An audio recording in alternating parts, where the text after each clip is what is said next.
Hi guys. तो आज हम बात करेंगे how to maintain your account health performance on the Amazon seller central account which is very very important. आज हम इस वीडियो में उन सारी मेट्रिक्स को जानेंगे जो आपकी परफॉर्मेंस को इफेक्ट करती है किसी तरीके से और आप उसे कैसे ठीक कर सकते हो, जो कि एक Amazon सेलर के लिए बहुत ज़्यादा इम्पॉर्टेंट होता है। सबसे पहले उसके लिए आपको Amazon सेलर सेंट्रल अकाउंट अपना लॉगिन करना होगा और you have to go to the performance tab, drop down menu, click on the account health. ये आपका अकाउंट हेल्थ परफॉर्मेंस पेज है। बेसिकली अकाउंट हेल्थ परफॉर्मेंस आपकी तीन चीज़ों से देखी जाती है। Number 1 is the customer service performance, number 2 is the policy compliances and number 3 is the shipping performance. सबसे पहले बात करते हैं कस्टमर सर्विस परफॉर्मेंस की, जो कि दो चीज़ों पे डिपेंड करती है, आपका सेलर फुलफिल्ड और फुलफिलमेंट बाय Amazon। जिससे मैं ये भी कह सकती हूँ कि ये आपकी दो चीज़ों पे देखी जाती है, सेलर फुलफिल्ड और दी फुलफिलमेंट बाय Amazon, जिसके अंदर आपका ऑर्डर डिफेक्ट रेट देखा जाता है, जो कि आपका 1% के अंदर होता है। Very very important guys, order defect rate आपका 1% से अबव नहीं होना चाहिए, राइट। जो कि अब बात करते हैं कि order defect rate. Order defect rate basically आपकी तीन चीज़ों पे डिपेंड करता है। Order defect rate consist of 3 different metrics. Number 1 is the negative feedback, number 2 is the A to Z guarantee claims and number 3 is the chargeback claims.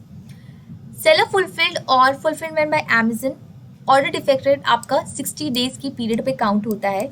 मतलब कि with in 60 days आपके पास कितने ऑर्डर्स आए और उसमें से आपका ऑर्डर डिफेक्ट रेट कितना निकल कर आया, कितना टोटल आया।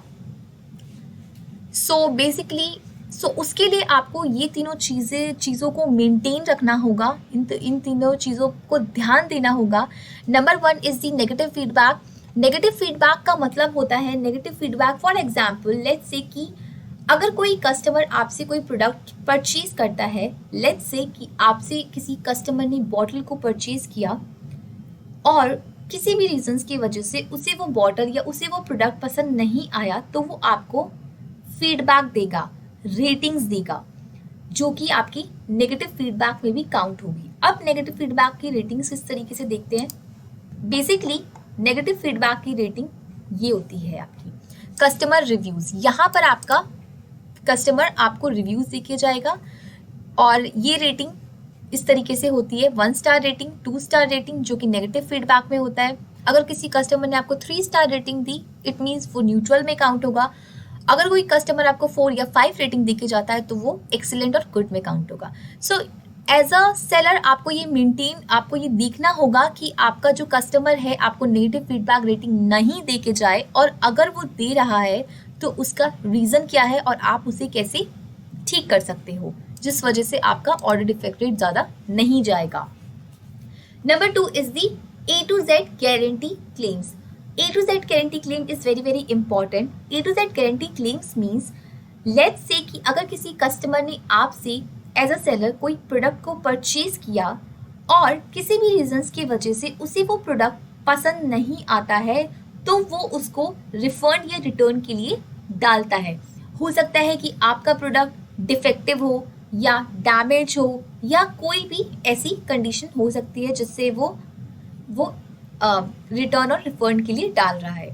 तो A to Z guarantee claims seller को तब मिलता है जब कस्टमर ने A to Z guarantee claim डाला और सेलर ने उसको रिफंड और रिटर्न नहीं दिया। तो ऐसे में Amazon कस्टमर का रिटर्न और रिफंड उसको वापस करता है, और यहाँ पे उसके बाद सेलर को जब ये क्लेम मिलता है तो सेलर को Amazon के सामने अपना केस रिप्रेजेंट करना होता है और उसने बताना होता है कि किस रीज़न की वजह से आपको A to Z guarantee claim मिला और उसका क्या आपके पास सॉल्यूशन है। अगर आपका प्रोडक्ट ठीक है तो आप उस तरीके से अपना केस रिप्रेजेंट करेंगे, अगर नहीं है तो आपको A to Z guarantee claims मिल जाएगा। मेक श्योर कि आपके प्रोडक्ट पे A to Z guarantee claim ना आए। And number 3 is the chargeback claims. Chargeback claims basically sellers को नहीं मिलता है, ये डायरेक्टली बैंक के थ्रू होता है। इट्स का मतलब ये होता है कि जब किसी सेलर ने जब किसी बायर ने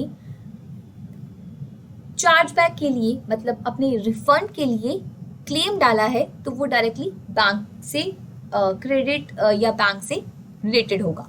सो ये इस तरीके से चार्जबैक क्लेम होता है। सो मेक श्योर गाइज कि जब आप अपना ऑर्डर डिफेक्ट रेट देख रहे हैं तो आपकी ये तीनों चीज़ें मेंटेन है, ये तीनों चीज़ें ठीक है, आपको नेगेटिव फीडबैक नहीं मिल रहा है आपके कस्टमर से, आपको A to Z guarantee claims नहीं मिल रहा है।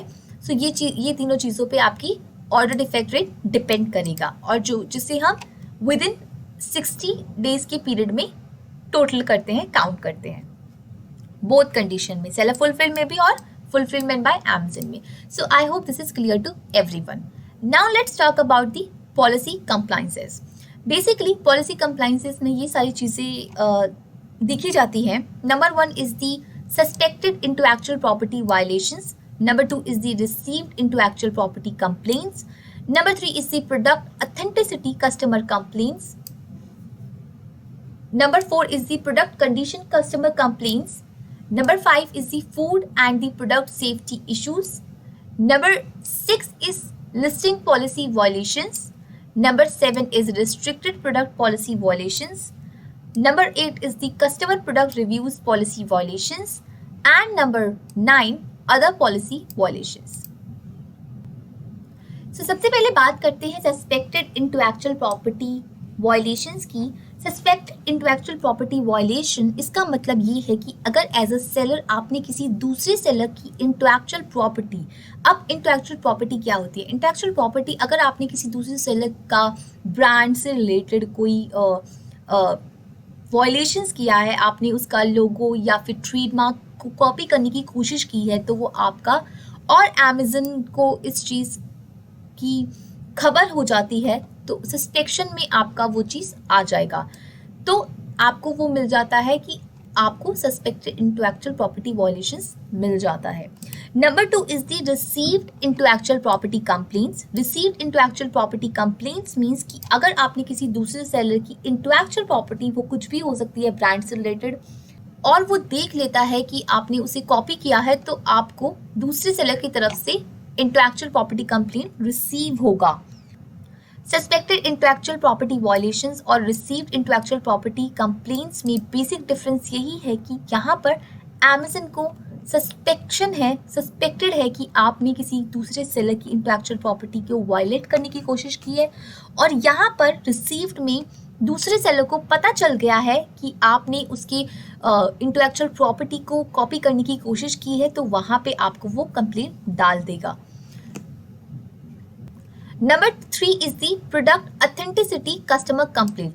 प्रोडक्ट ऑथेंटिसिटी कस्टमर कंप्लेंट्स आपको तब मिलती है जब आपके प्रोडक्ट की ओरिजिनलिटी, प्योरिटी, अगर आपका प्रोडक्ट ऑथेंटिक है या नहीं, इसमें कस्टमर आपको कंप्लेंट डालता है। इसमें आपको पास सॉल्यूशन ये होता है कि आपके पास फॉर एग्जांपल कि आप कोई सिल्वर ज्वेलरी अमेज़न पर सेल कर रहे हो, तो यहाँ पे उसको सिल्वर ज्वेलरी की जो ऑथेंटिसिटी है वो आपको सर्टिफिकेट के थ्रू अमेज़न को देनी होगी, अमेज़न के सामने रिप्रेजेंट करनी होगी कि आपका प्रोडक्ट ऑथेंटिकेटेड है, आपका प्रोडक्ट एकदम ओरिजिनल है, उसकी प्योरिटी एकदम ठीक है, तो आपको ये चीज़ ठीक हो जाएगी।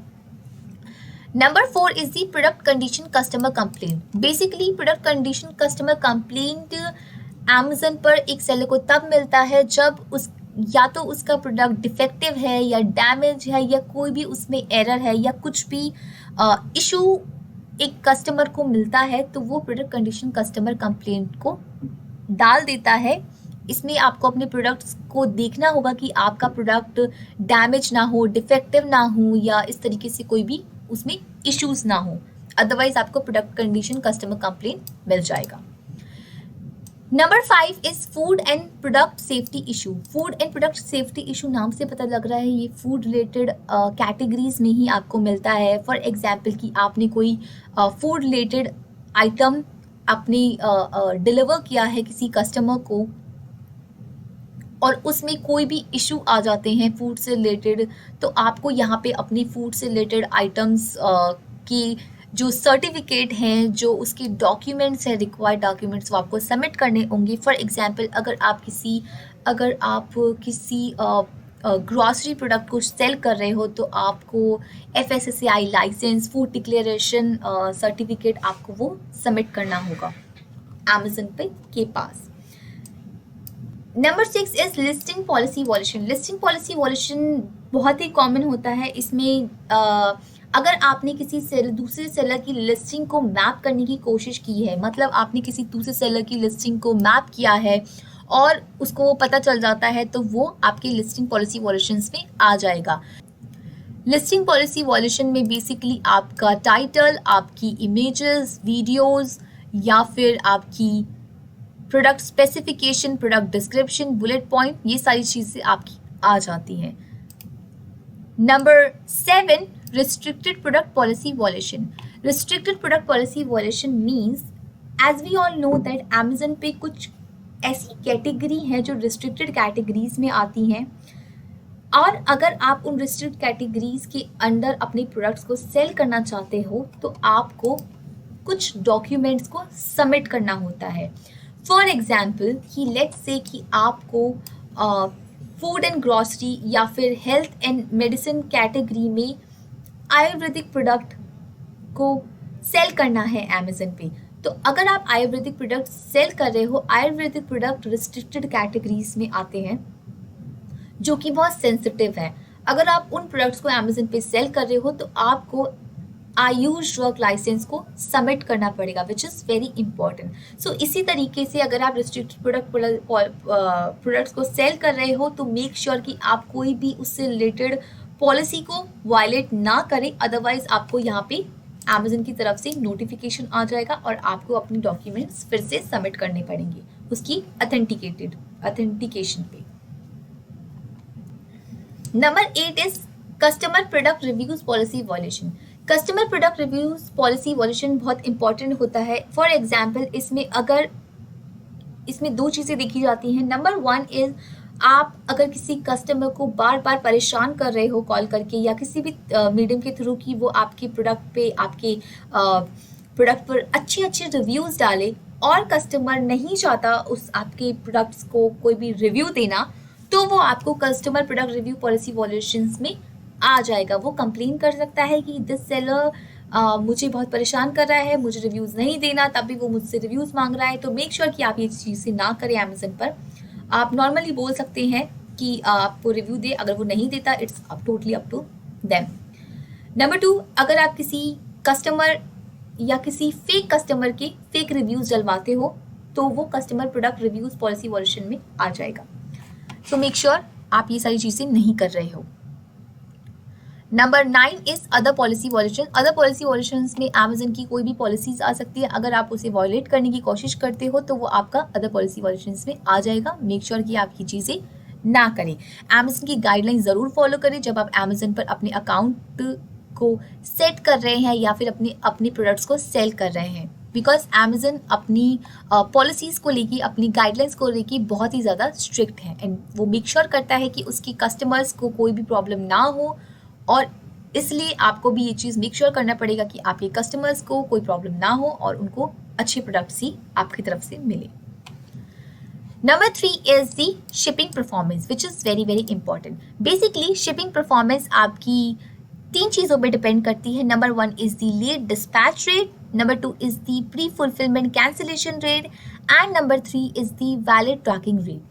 सबसे पहले बात करते हैं लेट डिस्पैच रेट की। बेसिकली आपकी शिपिंग परफॉर्मेंस सिर्फ और सिर्फ सेलर फुलफिल्ड पर ही देखा जाता है, सेलर फुलफिल्ड या सेलर मर्चेंट पे ही देखा जाता है, जिसमें आप इसे सेल्फ शिप भी कहते हैं। सबसे पहले बात करते हैं late dispatch rate. Basically late dispatch rate बहुत ही ज़्यादा इम्पॉर्टेंट होता है सेलर्स के लिए, और ये 30 डेज़ के अंदर काउंट होता है या टोटल किया जाता है। विद इन 30 डे इसको काउंट किया जाता है एंड मेक श्योर ये 2% से आपका कम ही हो। लेट डिस्पैच रेट का मतलब क्या होता है? लेट डिस्पैच रेट का मतलब होता है कि जब आपके पास कोई ऑर्डर आता है एज अ सेलर, अगर आपको ऑर्डर्स रिसीव होते हैं और अगर आप उन ऑर्डर्स को लेट डिस्पैच कर रहे हो अपने वेयर हाउसेस से या किसी भी जगह से, तो वो आपका लीड डिस्पैच रेट में काउंट हो जाएगा। अक्सर सेलर्स को ये बहुत बड़ी प्रॉब्लम होती है कि वो अपनी लीड डिस्पैच रेट को मेंटेन कैसे करें। आप इसमें देख सकते हैं, late dispatch rate is all orders with a ship confirmation that is completed after the expected ship date as a percentage of total order over both a 10 days और a 30 days period, जो 30 और 10 days के period में देखा जाता है। LSR only applies to the seller fulfilled order। LSR सिर्फ seller fulfilled या self ship पर ही orders पर ही applicable होता है। It's important to confirm the shipment of orders by the expected ship date so that the customer can see the status of their shipped orders online। यहाँ पे ये बोला गया है कि यहाँ पे अपनी शिपमेंट को कंफर्म करना बहुत ज़रूरी होता है, सो दैट आपका जो कस्टमर है वो देख पाए कि आपका उसका जो ऑर्डर है वो उसका स्टेटस क्या है। Orders that are shipped confirmed late may lead to increase the claims, negative feedback or the customer contacts and negatively impact customer experience। अगर आपकी तरफ से कोई भी ऑर्डर्स, कोई भी प्रोडक्ट्स लेट शिप हो रहे हैं किसी भी रीजंस की वजह से, चाहे वो रीज़न कोई भी हो, तो वो उससे आपका नेगेटिव फीडबैक बढ़ जाएगा। आपका कस्टमर आपको नेगेटिव रेटिंग्स देगा और इस तरीके से आपको इश्यूज आएंगे, जिससे आपकी नेगेटिव फीडबैक रेट और ODR बढ़ सकता है। For order ship through Amazon Easy ship confirmation happens automatically when Amazon picks up the order. Our policy is that seller maintain an LSR which is under 2%। आपका जो LSR है वो 2% की under ही होना चाहिए in order to sell on Amazon। और अगर इन केस आपका जो LSR है वो अबव 2% हो जाता है तो आपका अकाउंट भी डीएक्टिवेट हो सकता है Amazon की तरफ से। सो मेक श्योर कि आपके पास जितने भी ऑर्डर्स आ रहे हैं वो टाइम पर आपका डिस्पैच हो, टाइम पर आपके शिप हो और टाइम पर ही आपके कस्टमर्स को मिले। इस पे एक सॉल्यूशन है जिसमें आप हैंडलिंग टाइम कंट्रोल कर सकते हो। लेट मी शो यू कि आप अपना हैंडलिंग टाइम कंट्रोल कैसे कर सकते हो Amazon पर। First of all, go to your inventory and click on manage inventory. So this is my inventory tab. अपना आपको लीड डिस्पैच रेट कम करना है तो यहाँ पर आपको आप कोई भी अपना प्रोडक्ट चूज कर लो and click on edit handling time.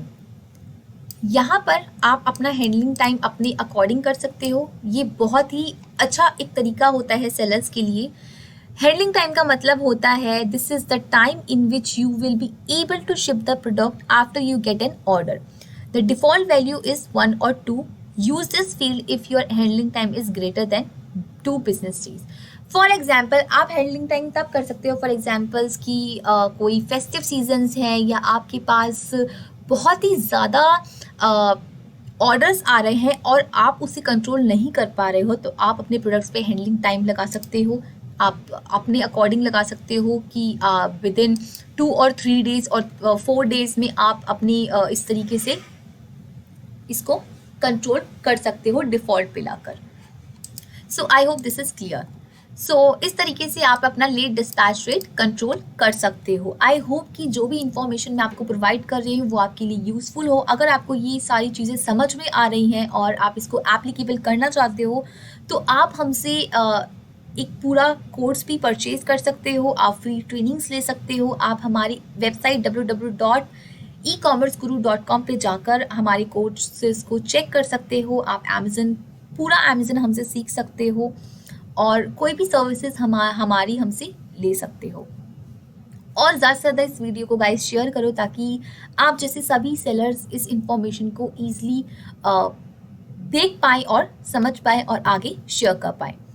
Number 2 is the pre fulfilment cancellation rate. Pre fulfilment cancellation rate का मतलब होता है कि अगर कोई सेलर को ऑर्डर आया और उसने उन ऑर्डर्स में से कितने कैंसिल किए। फॉर एग्जाम्पल कि आपको 10 ऑर्डर आते हैं और 10 में से अगर एक सेलर कोई भी रीजंस की वजह से 5 ऑर्डर या 3 ऑर्डर कैंसिल कर देता है अपनी तरफ से, उसका रीज़न कुछ भी हो सकता है, तो वो आपका प्री फुलफिलमेंट कैंसिलेशन रेट में आ जाएगा, जो आपका 2% के अंडर ही होना चाहिए, जो कि 30 डेज के पीरियड पे टोटल किया जाता है। मतलब 30 दिन के अंदर आपको कितने ऑर्डर्स आए और उन 30 दिनों में आपने कितने ऑर्डर्स को अपनी तरफ से एज अ सेलर की तरफ से कैंसिल किया, तो वो आपका आ जाएगा प्री फुलफिलमेंट कैंसिलेशन रेट में। सो मेक श्योर कि जब आपके पास ऑर्डर आ रहे हैं तो आप उसे फुलफिल करो, आप उस ऑर्डर को डिलीवर करो, आप उसे कैंसिल ना करो। Number 3 is the valid tracking rate which is very important. Valid tracking rate का मतलब बेसिकली सेलर फुलफिल में होता है। वैलिड ट्रैकिंग रेट का मतलब होता है कि फॉर एग्जाम्पल अगर कोई सेलर कोई भी थर्ड पार्टी सर्विसेज, जो थर्ड पार्टी करियर सर्विसेज होती हैं, उसके थ्रू अपने ऑर्डर्स को शिप करवा रहा है, तो वहाँ पे उसे अमेज़न को अपनी शिपमेंट की वैलिड आईडी देनी होती है जो कि एकदम एक्यूरेट होनी चाहिए, सो दैट कि आपकी शिपमेंट किस तरीके से एक कस्टमर के पास पहुंच रही है वो चीज़ देखी जाए, and that should be very accurate. The valid tracking rate is all shipment with a valid tracking number as a percentage of total shipment during a given 30-day time period. और जो valid tracking rate होती है वो seller fulfil orders पर ही applicable होती है। इसमें यही कहा गया है कि 30 डेज में आपके पास कितने ऑर्डर्स आए और आपने उन टोटल ऑर्डर्स में से कितने टोटल शिप करे, और उन टोटल शिपमेंट में से विद इन 30 डेज पीरियड आपकी कितनी जो वैलिड आईडी थी कितनी एक्यूरेट थी। Amazon customer depends on tracking numbers to find out where their orders are and when they can expect to receive. Valid tracking rate के through, क्योंकि इसमें seller fulfillment में, सेलर शिपमेंट में जब seller खुद से अपनी शिपमेंट करा रहा होता है तो यहाँ पर अमेज़न को नहीं पता होता कि किस तरीके से उसकी शिपमेंट जा रही है, तो यहाँ पर इसीलिए आपको वैलिड ट्रैकिंग रेट अमेज़न देता है ताकि आपका जो कस्टमर है वो आपकी जो शिपमेंट है और अपने प्रोडक्ट को ट्रैक कर पाए कि वो अभी कहाँ पर पहुँचा है और उसे कब तक अपना प्रोडक्ट रिसीव होगा। और a VTR below 95% may result in the removal of your ability to sell seller fulfilled items. अगर आपकी जो VTR है वो 95% से कम हो जाती है तो आपको काफ़ी सारी चीज़ें देखने को मिल सकती है जो आपके लिए ट्रबल क्रिएट कर सकता है। सो मेक श्योर कि आपकी शिपिंग परफॉर्मेंस एकदम परफेक्ट हो, जिसमें आपका लेट डिस्पैच रेट, आपकी प्री फुलफिलमेंट कैंसिलेशन रेट और वैलिड ट्रैकिंग रेट एकदम एक्यूरेट होना चाहिए। आप इसमें कोई भी आप अपने ऑर्डर टाइम पर डिस्पैच कर रहे हो, आप अपने ऑर्डर्स को कैंसिल नहीं कर रहे हो, और आपकी जो वैलिड, अगर आप सेलर फुलफिल्ड को चूज़ कर रहे हो तो आपकी जो आईडी होनी चाहिए वैलिड होना चाहिए, एक्यूरेट होना चाहिए, सो दैट आपका कस्टमर आपको ट्रैक कर पाए और आपका अमेज़न आपको ट्रैक कर पाए। So I hope guys this is clear to everyone. Basically आपका जो अमेज़न अकाउंट हेल्थ होता है वो इन्हीं सब चीज़ों पे डिपेंड करता है। और अगर आप अमेज़न पर अपने प्रोडक्ट्स को सेल करना चाहते हो, अमेज़न पर ग्रो करना चाहते हो, अमेज़न पर ज़्यादा से ज़्यादा प्रॉफिट कमाना चाहते हो और ज़्यादा अपनी प्रॉफिट को इंक्रीज़ करना चाहते हो, पैसे कमाना चाहते हो, तो आपको अपना अकाउंट हेल्थ को बहुत ही अच्छे से मेंटेन रखना होगा। आपको ये सभी चीज़ें ध्यान में रखनी होगी। इसके सिवा अगर आपको कोई भी डाउट होता है तो आप मुझसे नीचे कमेंट सेक्शन में पूछ सकते हैं, या फिर आप मुझसे कांटेक्ट कर सकते हैं गिवन नंबर पे, या फिर आप हमारी वेबसाइट विजिट कर सकते हैं। और हाँ, आप मुझसे सोशल मीडिया चैनल्स पे भी जुड़ सकते हैं। आप ई-कॉमर्स गुरु को इंस्टाग्राम, फेसबुक, लिंक्डइन, इन सभी जगह पर सर्च करके वहाँ पर हमसे जुड़ सकते हैं। सो गाइज, आज की वीडियो में बस इतना ही। आई होप कि आपको ये वीडियो पसंद आई हो, आपको अकाउंट हेल्थ परफॉर्मेंस समझ में आया हो, और आई होप कि आप इन सभी चीज़ों को एप्लीकेबल करेंगे। सो आज के लिए बस इतना ही। Thank you so much. मिलते हैं नेक्स्ट वीडियो में। Bye bye.